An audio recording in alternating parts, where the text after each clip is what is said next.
Hola a todos los seres humanos, nuevamente estamos en un capítulo del programa Todos Somos Medicina, un espacio de conversación, encuentro y diálogo para compartir saberes y haceres que están aquí y ahora aportando a nuestro desarrollo personal, ayudándonos a sanar en distintos ámbitos de nuestras vidas. Soy Karen Bertón, terapeuta de medicinas alternativas, y hoy día vamos a conversar con respecto al bienestar cultural. Hola, ¿cómo estás? Hola Karen, muy bien, gracias por la invitación. Oye, Contento de gracias estar a aquí. ti. Sí, gracias a ti y un gusto que estemos hoy día dándonos este espacio de conversación para hablar sobre el bienestar cultural, ¿cierto? Bueno, y para Así eso, es. sí, bueno, no les había anunciado, pero hoy día vamos a conversar con Ignacio Carrasco, ¿cierto? Educador e investigador, y vamos a hablar sobre lo que es el bienestar cultural. ¿De qué se trata esto? Entonces, bueno, Ignacio, cuéntanos un poco más de ti, de qué se trata esto que te dedicas, ¿cierto? Educación, investigación, para conocerte un poquito más. Ya. Eh, bueno, contar que primariamente eh, estudié ingeniería eléctrica hace muchos años en la Universidad de Santiago. Terminé esa carrera y evidentemente por una orientación hacia, hacia la ciencia, la tecnología muy marcada. Sin embargo, siempre tuve también paralelamente una buena motivación o me encantaba todo el ámbito de la humanidad y las artes. Eh, pero estudié ingeniería. Trabajé un par de años y en ese tiempo con mi expareja eh, conocí el método Montessori muy al inicio, estamos hablando allá por el año 99. Y bueno, el asunto es que a propósito de conocer esta pedagogía, que en ese tiempo era bien poco conocida, hoy es bastante más usual, pero en ese tiempo era muy escaso, eh, se provocó un quiebre gigante en mi vida, porque como yo después lo relaté en un libro que escribí muchos años después, eh, me sentí engañado, como que dije algo pasó, había sido buen alumno, había dado en ese tiempo era la prueba de aptitud, me ha ido bien, estudié una carrera de ingeniería y todo, y resulta que de pronto me veo en un taller de la pedagogía Montessori y me doy cuenta que no dominaba el cubo del binomio, no sabía lo que era y que ahí lo había entendido recién, después de 2 años de trabajar como ingeniero. Y bueno, y ese fue el punto de partida para ver que algo había pasado con mi propia educación. Y me lancé a la pregunta de qué es lo que había pasado y a los pocos meses estaba trabajando en un colegio Montessori aquí en Santiago, en el año 2001. Y, y bueno, no terminé más de, de profundizar en esto que es el conflicto de la educación, pero que prontamente después me di cuenta no era solo un conflicto en la educación, sino que era un conflicto de la sociedad, era un conflicto de la cultura, no era solo de mi país, sino que era de Occidente en general. Y bueno, después de todos estos 20 años de trabajo, actualmente he llegado a una sensación personal muy profunda de que, claro, el asunto es más cultural y no solo tiene que ver con los últimos 100, 200 años, sino que algún par de milenios de, de no sé, de un poco de la especie humana algo perdida en su transitar, ¿no? Algo abandonamos, algo dejamos ahí de hacer o de engañarnos y bueno, y en eso estaba. Primariamente yo creo que intentando sanarme a mí mismo, y quizás no sé si termino alguna vez, pero en eso abriendo puertas de comprensión que al parecer también a otras personas le ha hecho sentido. Haciendo tu medicina para ti, porque llegaste como por inquietudes personales, como muchos invitados y todos los que estamos aquí en Claro. este programa, y empezaste a abrir todas estas, como dices tú, estas puertas y te fuiste encontrando con primeramente con la pedagogía Montessori, me contabas, ¿cierto? Y eso fue a raíz de, como, de hijos, de tus hijos propios o como... No, no, fíjate, éramos bien jóvenes con mi expareja, terminamos la universidad y ella que había estudiado psicología, estudió psicología educacional y se dio una oportunidad muy práctica. Sus padres se cambiaban de, de lugar y dejaban una casa que estaba disponible para que algo se hiciera, y ella se propuso hacer un jardín infantil en la población Juan Antonio Ríos, ahí en la comuna de Independencia, el Alas de Colibrí, que por un tiempo fue bastante eh, Bueno, famoso en ese momento. Y, y nada, y partimos. Yo ahí fue que sucedió esto de conocer la metodología y bueno, obviamente apoyé que eso partiera y empezamos a trabajar conjuntos. Junto con el jardín yo empecé en un colegio, entonces se dieron bastante juntas las dos cosas. Y, y claro, yo después estudié pedagogía, o sea, como derechamente esto me cautivó en términos de que era una inquietud profunda muy fuerte mía, de decir, bueno, ¿cómo es que existe una manera tan distinta de encontrarse con el aprendizaje y cómo es que vivimos un camino tan escabroso, tan lleno de dolores?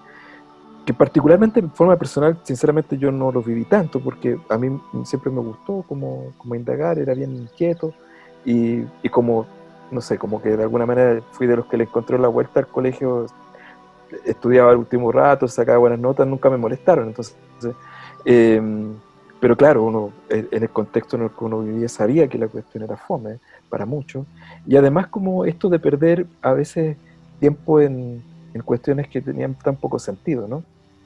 Y, y entonces saqué la pedagogía, estudié 2 años y eso fue una cosa muy linda porque estudiar con ganas, interés y maravillado y haciéndolo práctico es muy lindo, ¿no? Es algo que le recomiendo a cualquier persona, ¿no? para Estudiar todos. una carrera trabajando en eso es una cosa muy linda. Fueron 2 años muy bonitos y la tesis ahí yo la desarrollé como la posibilidad de proyectar el ambiente Montessori en educación media. Esa tesis la hice en el 2004, involucré a un par de compañeros, y en eso de hacer la tesis, porque la media en Montessori a nivel internacional es algo en ese momento mucho menos trabajado. De hecho, ni siquiera estaba la experiencia de Estados Unidos, que después hicieron ellos una granja Montessori con la etapa de 12 a 15. Nada de eso había en esos años, y yo hice esta tesis, y claro, y ahí quise seguir el camino de la doctora Montessori, que ella es una doctora como tal, y, y toda su propuesta pedagógica deriva de su entendimiento del ser biológico, entonces como una muy buena científico. Entonces yo propuse seguir como la misma, hacer un upgrade, haciendo el mismo recorrido que ella hizo, entonces era un entendimiento del ser biológico para poder entender el entorno y poder entender la labor del adulto ahí en esa triada. Y entonces estudié mucha biología, algo que no había hecho durante todos esos años, porque nunca me había interesado mucho. Y bueno, y ahí me di cuenta que el libro más interesante para la pregunta que yo estaba desarrollando era la biología al conocer, porque en el fondo yo quería estudiar a ser biológico y quería eso llevarlo al ámbito del conocimiento, del aprendizaje. Entonces existía el libro Biología al conocer, un clásico de los clásicos de la ciencia mundial, escrito por un chileno, o dos chilenos, Maturana y Varela, y yo no los conocía, no sabía, y ahí me di cuenta que Maturana era chileno, que estaba vivo y daba una charla. Esa anécdota es muy, siempre la cuento porque yo googleándolo, el sábado daba una charla en la Universidad de Diego Portales, me acuerdo, lo fui a ver y no lo solté más. Eh, me, lo busqué, conversé con él, al año siguiente hice un diplomado y de ahí, bueno, tenía una historia como bastante ligada al trabajo que él ha desarrollado los últimos años desde matrística, él y Jimena Dávila. O sea, he estado Me en, formé con ellos.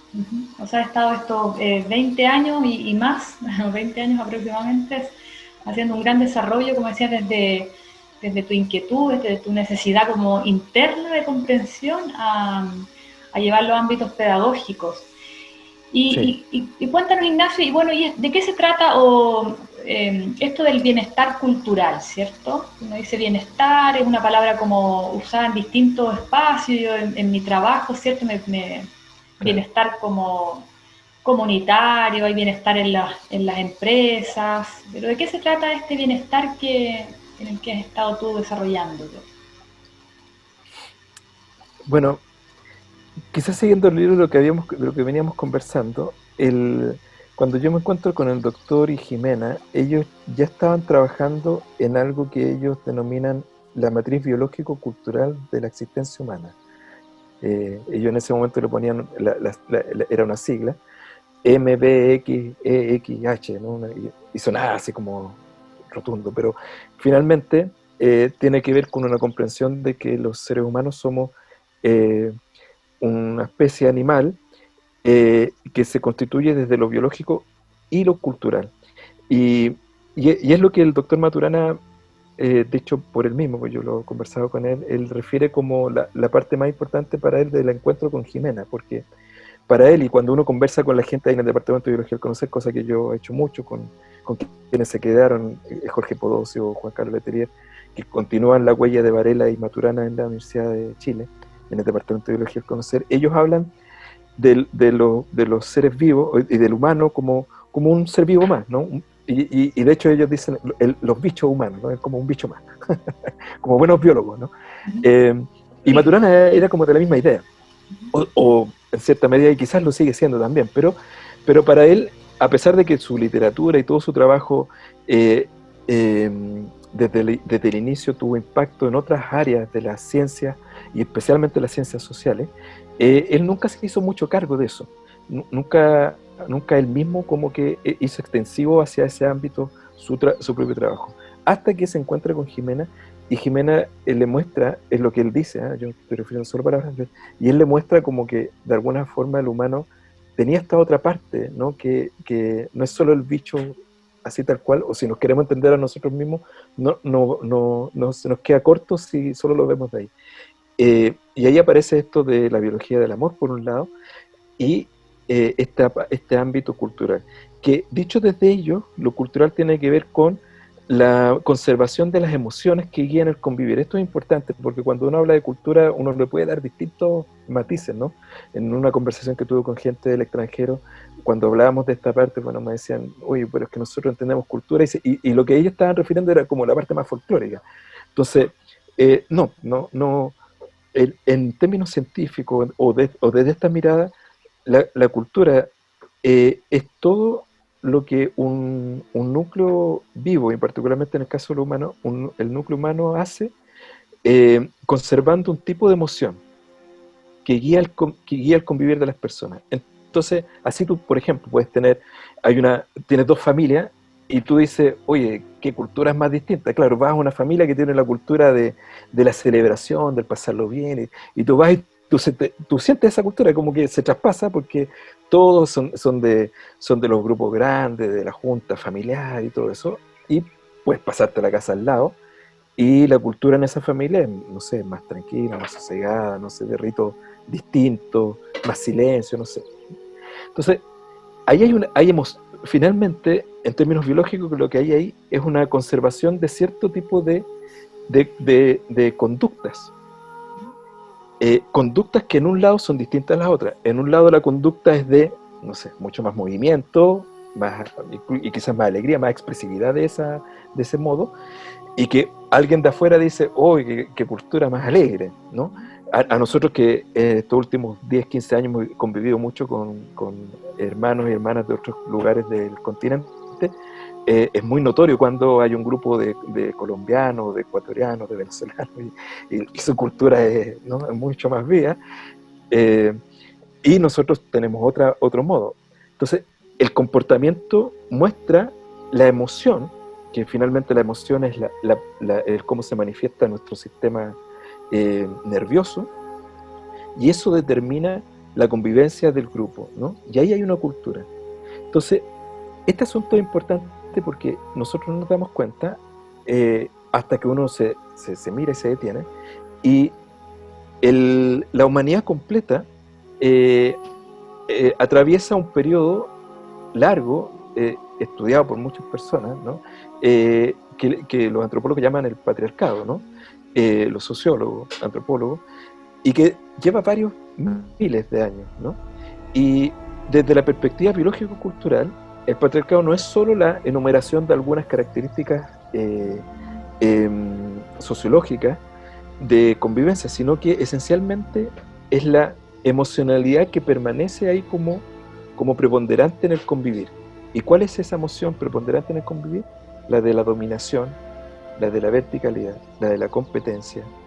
Eh, y, eso y eso está presente uno lo quiera o no, porque es parte de tu convivir.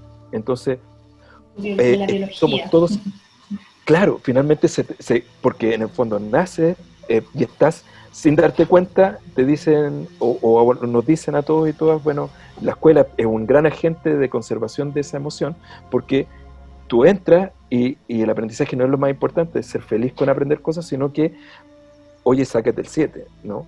¿Quién es Oye, mejor? ¿qué nota ¿Quién se traje? porta mejor? ¿Quién se porta mejor? Y no nos damos cuenta y quién obedece, por ejemplo.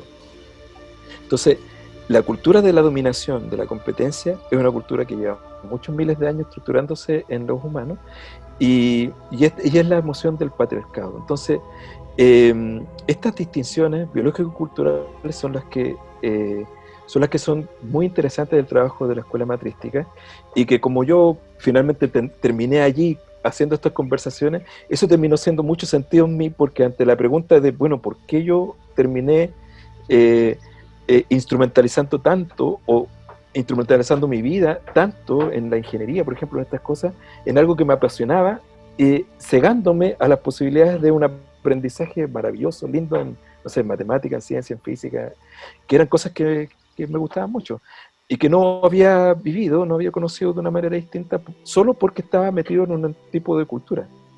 Eh, entonces, allí, tomando este elemento de la biología cultural y uniéndolo a la raíz educativa, yo me di cuenta que, en el fondo, lo que la doctora Montessori había hecho, y que no fue la única, después me di cuenta, lo hizo también Steiner y otros precursores de la educación alternativa, fue siempre intentar hacer una conservación del nicho de bienestar de niños y niñas, en donde lo que hacían con su estructura, ellos sin darse cuenta, porque no lo mencionan así, de hecho la doctora Montessori nunca lo dice así, pero finalmente cuando uno lee desde otra perspectiva, uno dice, ah, eso es lo que está haciendo ella, y ella lo que estaba haciendo era proteger el espacio de bienestar de los niños y niñas, intentando de que la cultura patriarcal no los golpeara.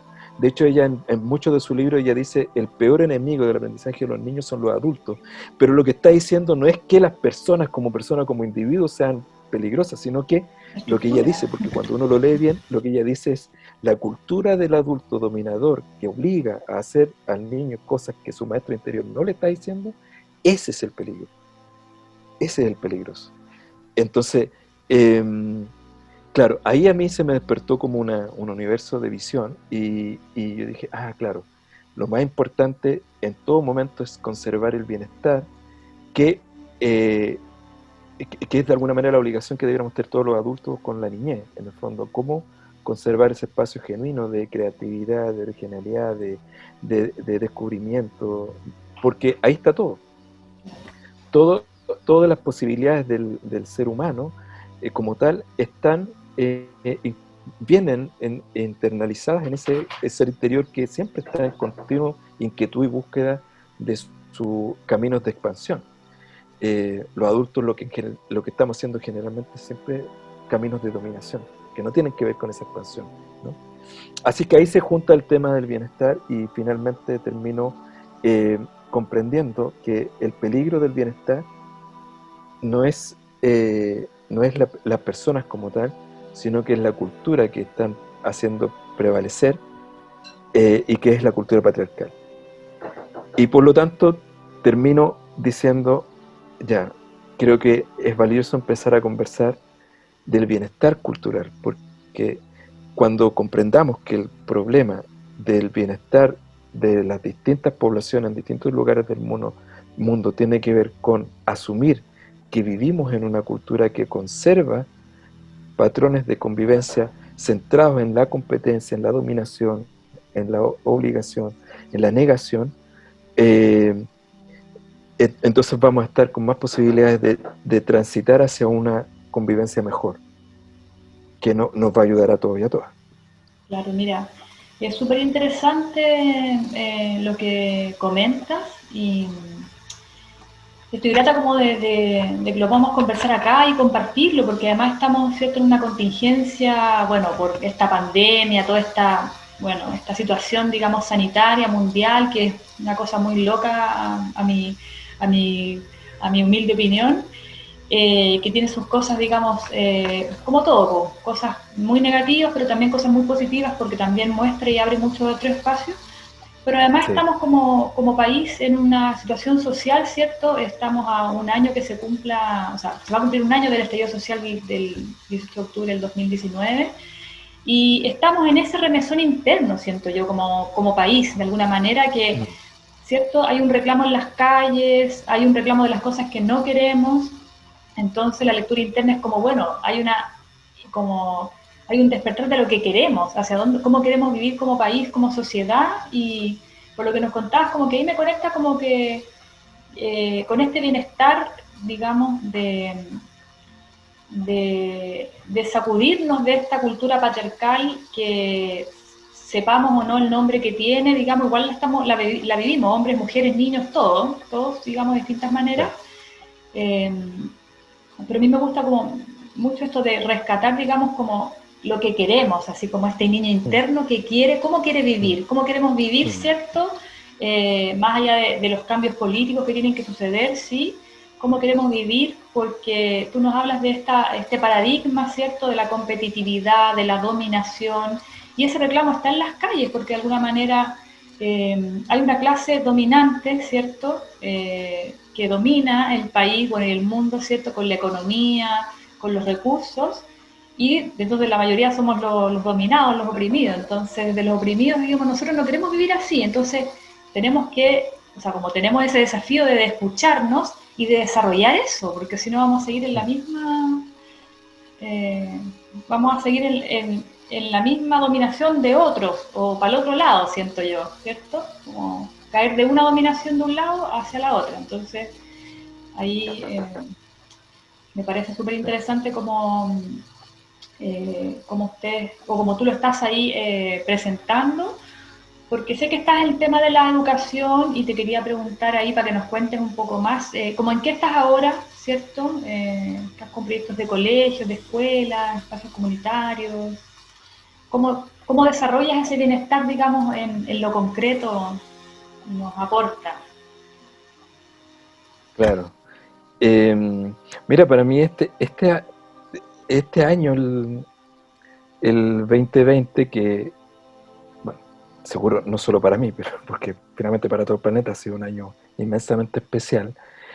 Y yo me lo he vivido de una manera también muy importante en la renovación. O sea, en cierta medida, como que incluso un poquito antes de la pandemia, me conecté con la oportunidad y la posibilidad de renovar y eh,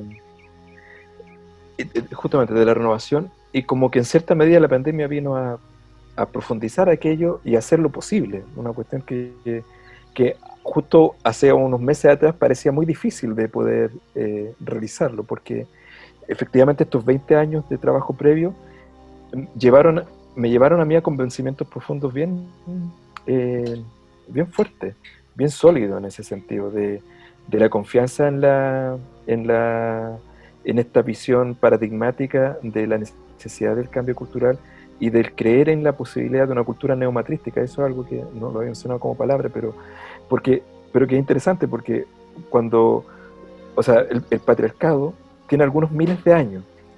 Eh, no más de lo que tiene la civilización desde las primeras ciudades, o sea, quizás un poco menos, ¿no?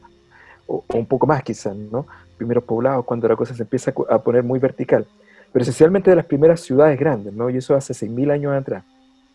De ahí como que de alguna forma vendría como el gran desarrollo de esta expresión vertical en nosotros como especie. Pero solo los humanos, los sapiens, tenemos 200.000 años. 200.000 años, y eso es mucho. O sea, eso quiere decir que 194.000 años los vivimos de una manera absolutamente distinta. Y están los vestigios antropológicos. No se habla de era matrística más allá de 30.000, 40.000 años, cuando están los vestigios de las cuevas en distintas partes del planeta, pero especialmente en Europa. donde se revisa y se ve que los sapiens que habitábamos en esos momentos, nuestros abuelos de los abuelos de los abuelos, ellos tenían una visión mucho más colaborativa, evidentemente mucho más conectada con la naturaleza, en donde la comprensión cósmica era de una manera absolutamente distinta, pero es bastante posible, para mí actualmente, después de haber conversado con muchos antropólogos, sociólogos y etcétera, muchas personas que estudian todo esto, para mí es un convencimiento bastante profundo de sentir que esta visión o esta comprensión cosmogónica que después uno la puede encontrar en prácticamente todas las escuelas iniciáticas de buena parte del mundo, ya sea en el budismo, en el taoísmo, en los mayas, en incas, en los mapuches, entre otros, proviene de esa historia larga de miles y miles y miles de años, que al menos solo antropológica o antropológicamente debiera tener unos 40.000 años. Entonces, necesariamente quizás puede ser maya, pero solo si le pusiéramos esa fecha, que son las datadas, 40.000 años, hay al menos 30.000 años más de diferencia respecto a los humanos viviendo una cultura de mucha colaboración, mucha sintonía con la naturaleza y mucha empatía entre unos y otros. ¿Qué es lo que se llama como matrístico, cierto? ¿Qué es lo que sería la cultura matrística? Prepatriarcal? Que en algún momento se puede haber, como se dice, como distorsionado, digamos, a matriarcado, porque también se escucha esa palabra, matrístico, claro. Matriarcado, patrístico, patriarcado. No sé si nos puede hacer como una pequeña, claro.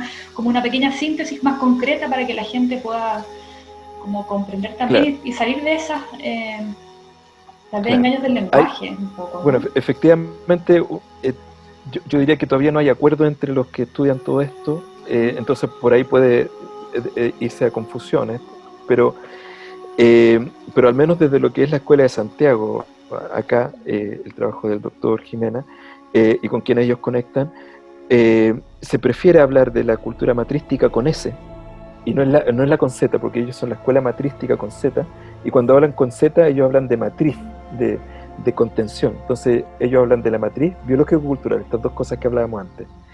Y cuando se habla de cultura, se habla de cultura matrística con S, que es la que hablan en general los antropólogos, y esa sería la cultura prepatriarcal. Entonces, en general, después viene la cultura patriarcal y se asocia con la patriarcal o matriarcal, porque también habrían culturas en donde la figura femenina habría tenido importancia, pero también ya empieza en una dinámica bastante más vertical. Entonces, patriarcal o matriarcal, como con ese tono más fuerte, podría referir a culturas que sí o sí ya empiezan en una estructura bastante más piramidal. Entonces, para separar en términos de la emoción que guía el convivir, la cultura matrística con ese es la cultura que sí o sí están los vestigios de esta emoción más circular. ¿Y ¿no? Patrístico, de hecho, dónde queda? ¿O no? ¿La cultura patrística existe en alguna parte? Yo no la he leído tal cual, pero no la encuentro tanto, porque en general lo que intentan hacer los antropólogos es identificar el patrón que es posible como distinguir con vestigios arqueológicos que ellos ven, ¿no? Pero claro, igual en el lenguaje siempre se van haciendo construcciones y va cambiando, entonces, claro. Es interesante igual como... Sí, poder, porque también ahora mucho en las calles se habla como ya, el patriarcado como cierto abajo, y ahora dice como esta serie de televisión dice ahora empieza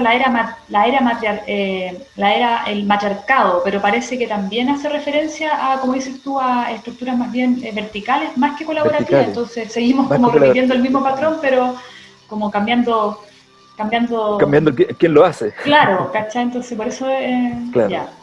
No, claro, cuando se habla de cultura matrística como tal, es referente justo a una emoción distinta de convivencia, otra convivencia. ¿Tiene que ver con... Y eso tiene que ver con la colaboración, y eso, y lo interesante es que eso fue parte de nuestra, o sea, abuelos de nuestros abuelos vivieron así. Claro, pero por algún durante motivo, muchos milenios. Pero por algún motivo también se fue transformando, como ahora también nos estamos transformando, entonces... Es por eso claro. De hecho, el desarrollo de la tecnología evidentemente es parte de eso.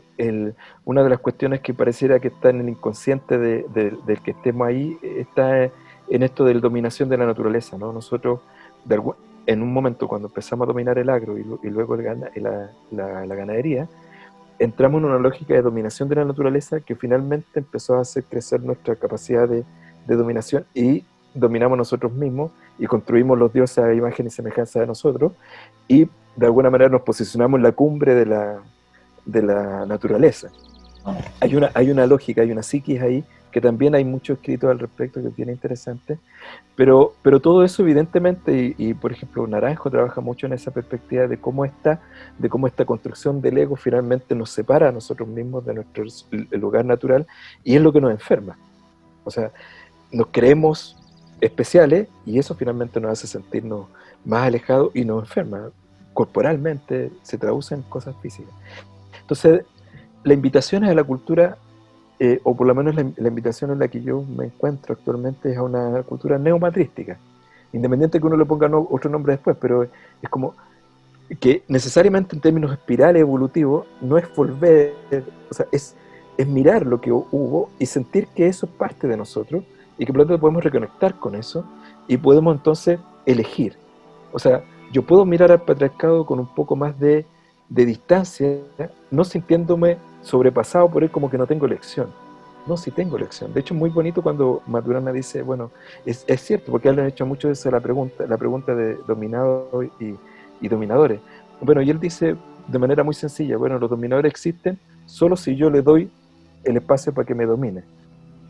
Entonces, claro, no existe dominador si no hay dominado. Y si yo no me siento dominado, no existe dominador. Entonces, claro, evidentemente la cosa no es tan sencilla como esa, o pudiera llegar a serlo así de sencilla. Y creo que en el fondo, en los estallidos sociales, particularmente el chileno, pero no es el único, sabemos que no es el único, y esto está ocurriendo en todo el planeta, finalmente lo que hay es una gran transformación de las personas, de saber o sentirse finalmente no queriendo ser dominados, porque no tiene por qué ser así. En el fondo, de muchas formas y desde muchos lugares, todos estamos sacando la sociedad de los vidrios y diciendo, oye, la cuestión no es así, pues. Bueno, No. lo que nos supone igual en un escenario súper potente, porque si tú dices, no quiero ser dominado, quiero tener autonomía, quiero ser independiente, ¿cierto? Supone que saquemos de dentro de nosotros mismos muchas herramientas y hagamos uso de esas herramientas para poder entonces aportar de una manera positiva, porque es lo que un poco estamos reclamando, ¿cierto? En las calles. No queremos el abuso de los recursos naturales, queremos que se recicle, dice la gente, no sé, pues queremos que se cuiden los ríos, los mares, las aguas, pero eso nos supone a nosotros como seres humanos como tenemos que dar ese gran aporte, porque no va a suceder por arte de magia que otro que está dominando el mundo lo haga, sino que tenemos que nosotros hacer ahí nuestro aporte como desde el individuo, y eso es súper potente, o sea, como que ese reclamo de alguna manera es súper, es una petición interna, siento yo, que, no, que nos deja ahí en una posición de actores principales de cómo llevarlo esto entonces de manera más colaborativa, de vivir en el fondo de mejor manera, porque se habla de calidad de vida también en las calles, ¿cierto? Por eso me interesaba hablar sobre esto del bienestar también, ¿cierto? Sí, En y ahí, lectura bueno, mucho a mayor propósito, que... ¿sí? claro. No, y a propósito de tu pregunta anterior, y quizás como para complementar respecto en lo que estoy, y quizás Claro, ver cuéntanos algo ahí. con la audiencia, algo práctico, claro, justamente actualmente, y que tiene que ver con todo esto de la pandemia, hay uno con la idea anterior, esta pandemia a mí me llevó mucho en renovación, y como que este año ha sido muy bonito de poner en práctica dos cosas en las cuales me encuentro actualmente y que me tienen muy contento. Uno, porque efectivamente, como tú lo dices, la invitación, creo yo, así la he sentido también, es a tomar nosotros mismos eh, la decisión de qué es lo que queremos. No tenemos que esperar que otras personas nos digan qué hacer, que es mi gran tema con la educación y la escuela. ¿Por qué yo hablo de desescolarización y descolonización, y ya no creer en ese formato? Y como yo lo he dicho, como augurar el fin de la escuela como concepto, tal cual la conocimos los que nos educamos en algunos colegios antaño, porque ese formato de dominación ya no tiene sentido para la sociedad que queremos construir de aquí en adelante todos y todas, nueva. porque ese nuevo espacio tiene que emerger de una manera muy distinta, en donde adultos, jóvenes, pequeños nos nutrimos en conversaciones que nos hacen sentirnos mejor, nos hacen caminar hacia lo que es importante, que es conocernos a nosotros mismos y poder entonces ser mejores personas y mejores en nuestra sociedad. Y en ese sentido, claro, como que todo se dio para que arribáramos con un equipo de colegas, amigos y amigas finalmente, de años de trabajo en conjunto, al barrio Yungay, una cosa que que a nosotros nos tiene muy contentos, porque en el fondo igual el gran tema, y yo lo venía sintiendo hace muchos años, pero particularmente este año se dio, y ahora nos encontramos en esta idea, de que, bueno, pareciera ser de distintas líneas de trabajo que, chuta, como que para sentirse en este bienestar pleno, uno prácticamente tenemos que irnos todo al campo y volver a habitar el campo. Lo que sí es una apuesta muy bonita, hay mucha gente que lo ha hecho, yo también lo hice durante algunos años, y bien, y qué bueno, y yo creo que eso tiene que seguir. Pero evidentemente, con la población que somos los humanos, y con la gran cantidad de gente que habitamos en la ciudad, y con las necesidades que existen ahí aún, y que son importantes para poder eh, eh, seguir como resolviendo temas prácticos de todos los que somos, las ciudades van a seguir siendo importantes por un buen tiempo más, y quizás lo importante es cómo las reconfiguramos, cómo cambian las ciudades de manera tal de que se conviertan en espacios también de bienestar para todos los que allí habitan, y cómo desde ahí se conectan muy bien con quienes están viviendo en el campo de una manera distinta.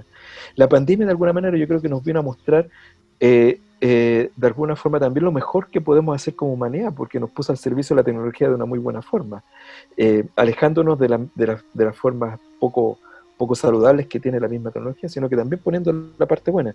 Bueno, con todas estas herramientas que tenemos, ¿será posible que en las ciudades podamos generar escuelas sanas, bien conectadas, que resuelvan los temas ecológicos, ecosistémicos, de manera pertinente, completa, integral, y que niños, jóvenes y adultos que allí conviven se sientan de alguna forma transformándose a sí mismos y el espacio de manera tal de ser una contribución para la sociedad y la civilización que de aquí en adelante comenzamos todos a construir en conjunto?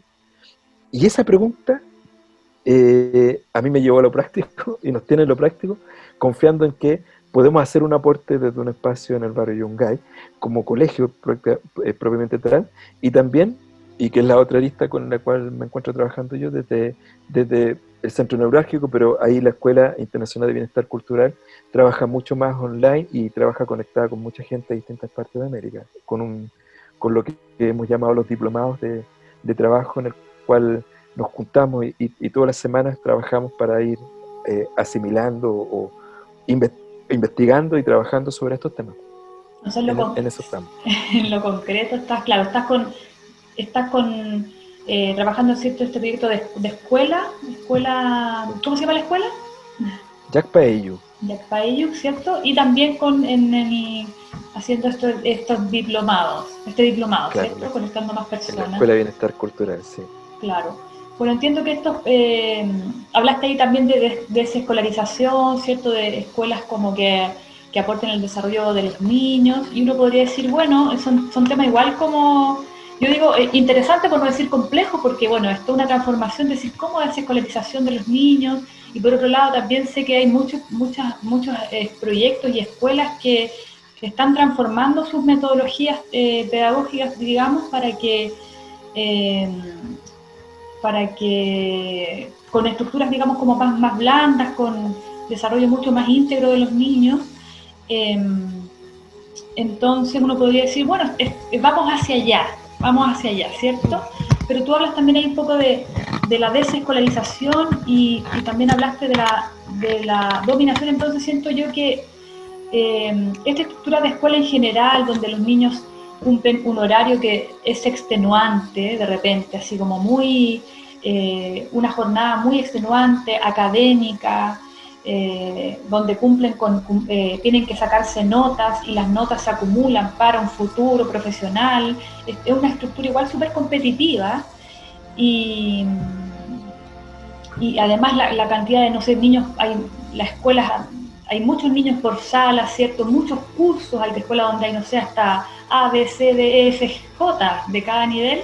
Entonces, cómo esa estructura de escuela, que es una mayoría, tal vez, no sé, en Chile vamos a decir, eh, eh, cómo cabe dentro de lo que tú planteas? Y, Mm, ¿cierto? O cómo la sí. gente también puede conectarse de esa manera, porque parecen ser como mundos distintos igual. Claro, porque finalmente, y quizá la palabra que más conocida y que ayuda a mirarlo es lo de los paradigmas, ¿no?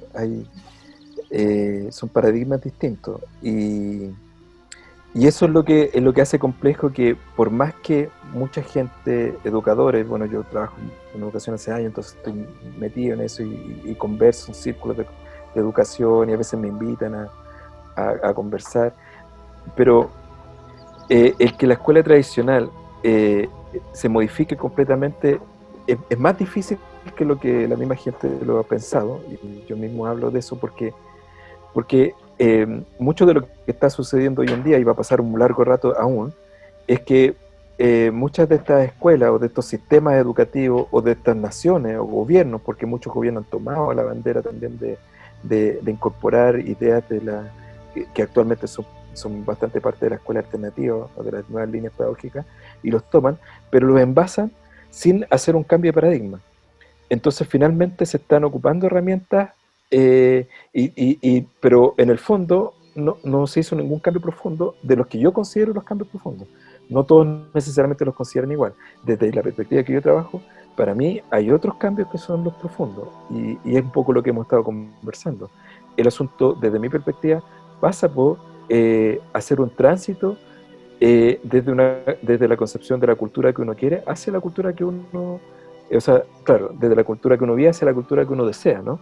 Y, y salir de esa perplejidad en la cual todos hemos estado respecto a la cultura que vivimos.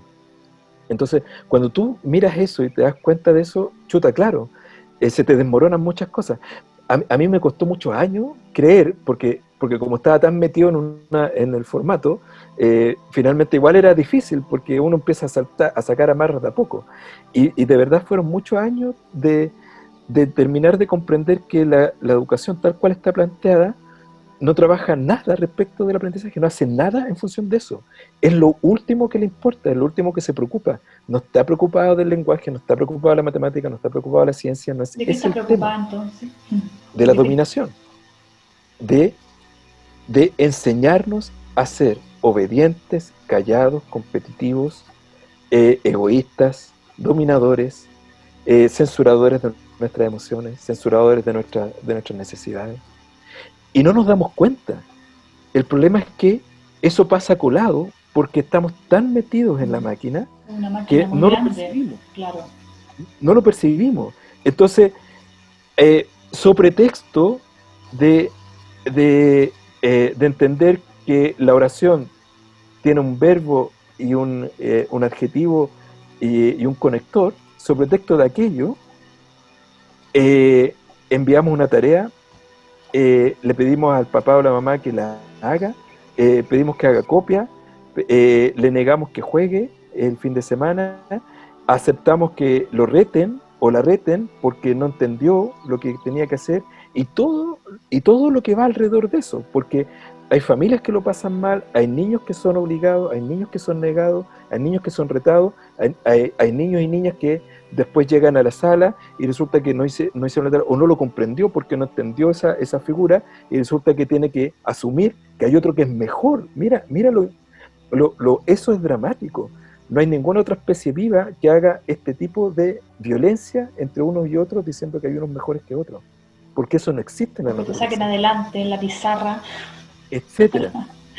Y estamos hablando de algo que un niño de 2 años, cuando empieza en el lenguaje, ya sabe, porque el niño o niña, cuando domina el lenguaje de sus padres, el lenguaje maternal, o el lenguaje de sus padres, ya entiende perfectamente cómo hilar una oración bien.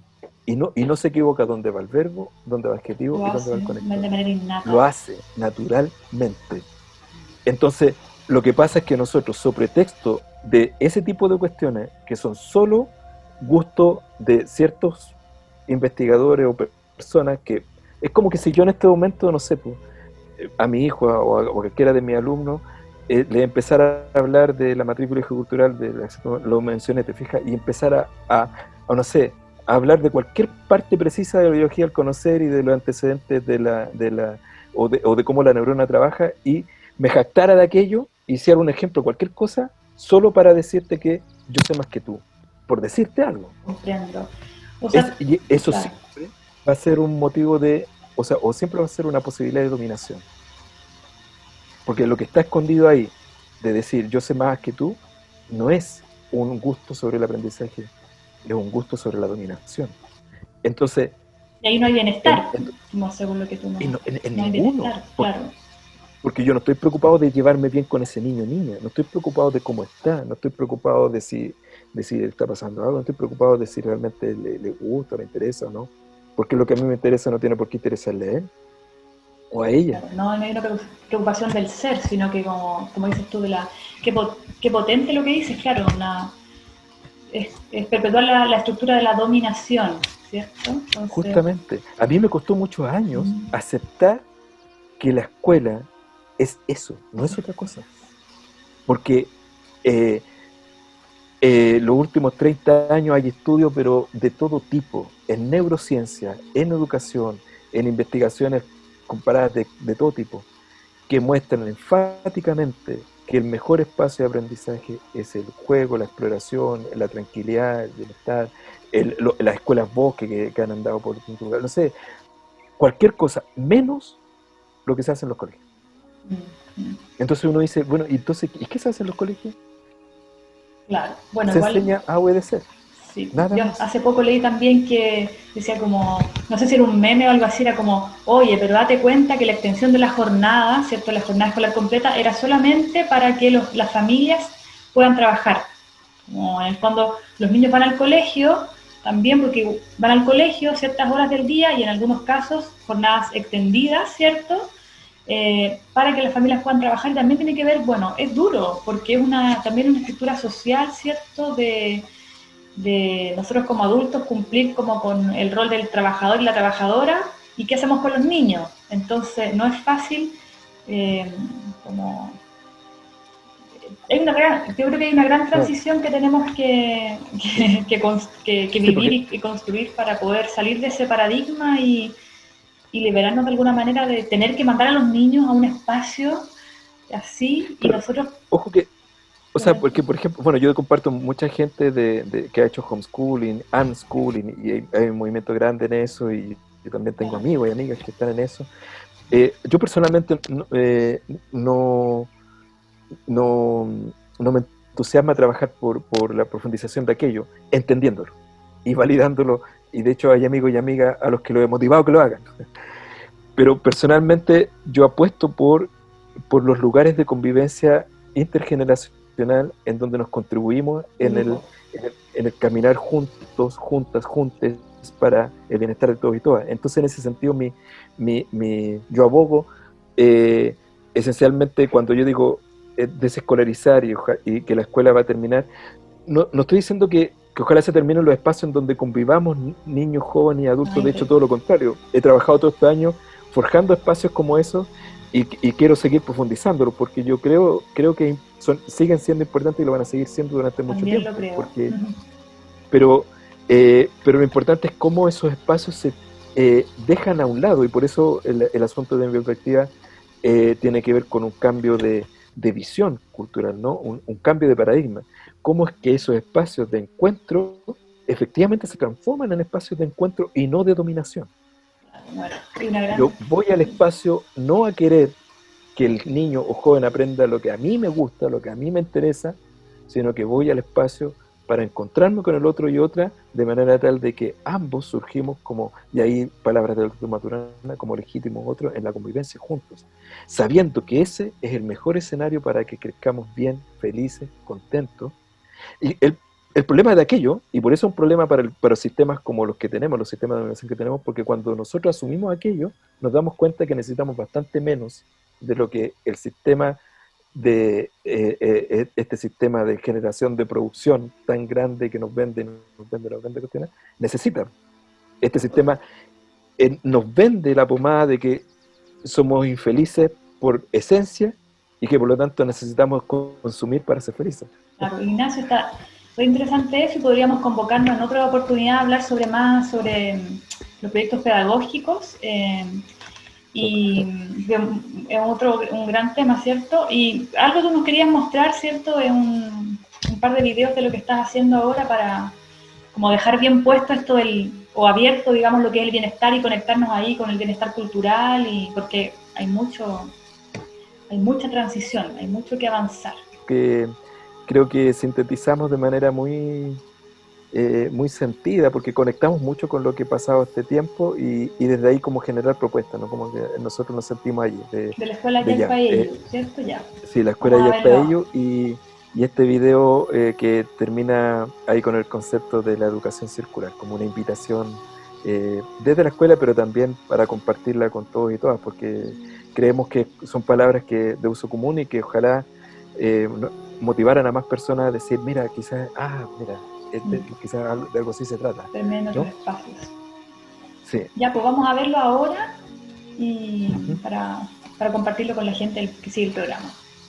Súper.